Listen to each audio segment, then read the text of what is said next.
Comment un bébé respire dans le ventre de sa maman? Dans le ventre de sa maman, le bébé ne respire pas d'air, comme nous. Il récupère dans son sang de l'oxygène dont il y a besoin pour vivre. Grâce au cordon ombilical qui le relie à sa maman, c'est aussi comme ça qu'il se nourrit. Comment une maman sait que son bébé va bientôt naître? À la fin de la grossesse, la maman sent ses muscles de son ventre se contracter, d'abord un petit peu, puis de plus en plus souvent. Cela veut dire que la naissance est proche. Il est temps d'aller à la maternité. Comment savoir si le bébé va bien? Le médecin peut écouter le battement du cœur du bébé. Il peut aussi l'examiner pour voir s'il grandit bien grâce à un appareil spécial qui fournit des images précises du bébé. Cet examen s'appelle l'échographie. C'est vrai? Dans le ventre de sa maman, le bébé peut entendre des sons. Le bruit du cœur de sa maman, bien sûr la voix grave de son papa, celle de son grand frère ou de sa grande sœur, mais aussi les musiques que sa maman écoute. Comment nos os peuvent pousser? Chez un enfant, les extrémités des os sont constituées d'une matière un peu molle. Le cartilage de croissance, c'est ce cartilage qui fait grandir en se transformant en os. Comment c'est fait les dents de lait? Quand ils sont petits, les enfants ont seulement 20 petites dents. Les dents de lait, les dents s'enracinent. Les adultes ont 32 dents. Les dents définitives, plus grandes et plus solides. Si à 5 ans, un enfant avait les dents d'adulte, il aurait un drôle de sourire. À quoi ça sert le nombril? Ça ne sert à rien, mais tout le monde en a un. C'est juste ce qu'il reste du cordon ombilical qui nous reliait à notre maman quand on était dans son ventre et que le médecin a coupé avec précaution à notre naissance. Pourquoi on a mal quand on se brûle?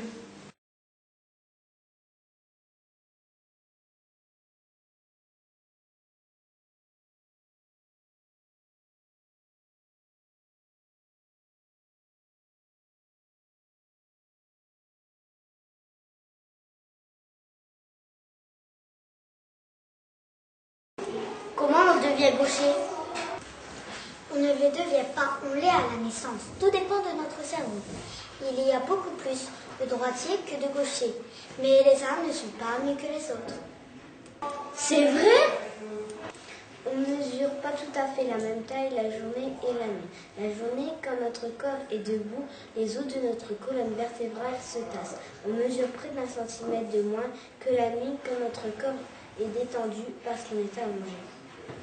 Comment ça marche les médicaments?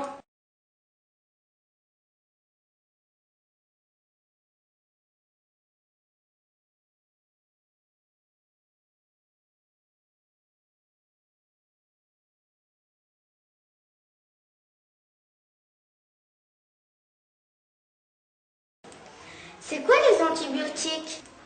Les antibiotiques sont des médicaments qui détruisent les microbes de certaines maladies graves ou les rendent plus faibles pour que notre corps les détruise.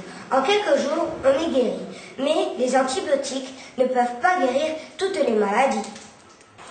Comment le dentiste soigne les caries?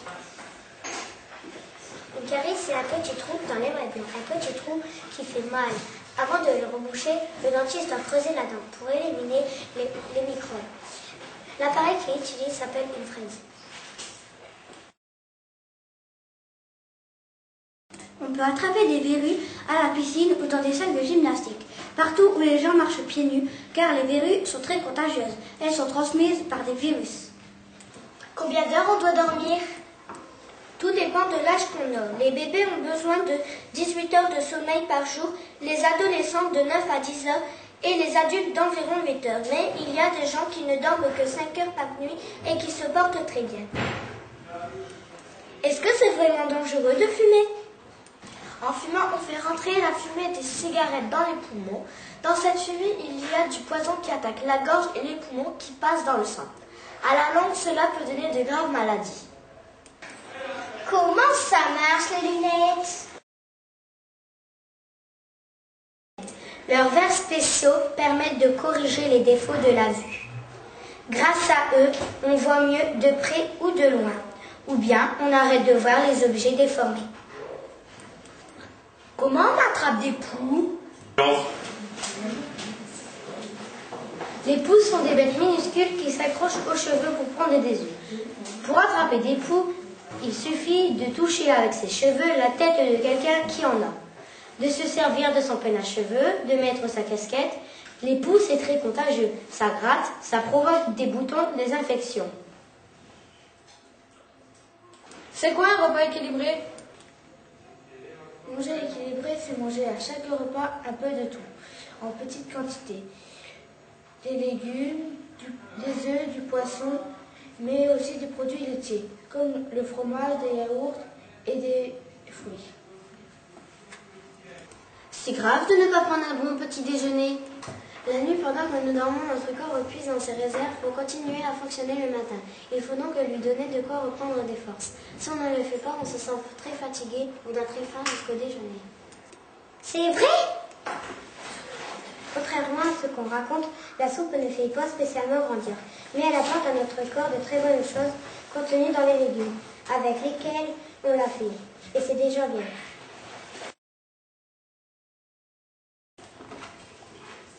Aller à l'école, ça sert à apprendre, à lire, à écrire, à compter et à connaître d'autres choses pour bien se débrouiller dans la vie. L'école, ça sert aussi à apprendre à vivre avec les autres et à se faire des amis. Est-ce que tous les enfants du monde apprennent la même chose?